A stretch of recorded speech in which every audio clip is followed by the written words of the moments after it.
Mama niya, mama. Teka muna. Ano ba na ang pangalan mo?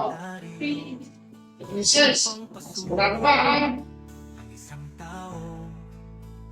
Kwento ang dinaranas ko sa kabilang mundo. Hindi pa. Salamat at tinawa Yan. mo ang kaluluwa ko. Ang tagal na ng pagdurusa ko. Sino ba yan? Ay nakakulong sa isang lugar Sino? na puro dilim mga mata Hindi niya kilala yung mama niya. Hindi kilala. Iiba na yung hiwang na katawan niya. Yan. Ano masasabi mo kay Sina? Ano sabi mo? Yan ka?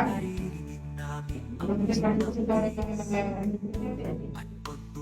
kaya respeto. Na nakulong dito, bakit noong Mahal na ang salita.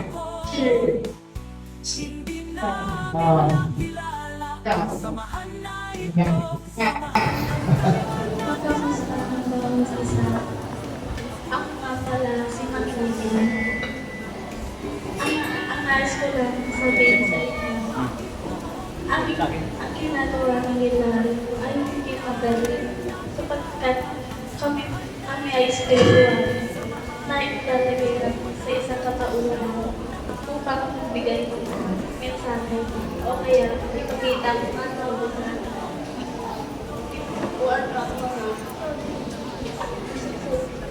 isa lang gusto kong sabihin, ang tres mundo ay hindi biro.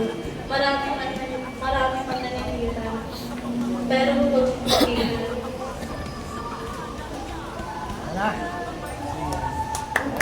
Palampakan niyo! Ngayon, papaguhin natin. Maraming pupunta natin niya.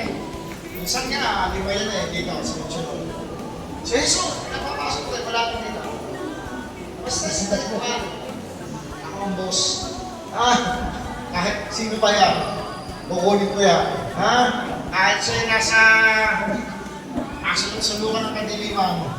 Kaya napagdating sila. Kaya nagtalaban. Siya daw ang makapangyarihan. Sino ang una? Ikaw?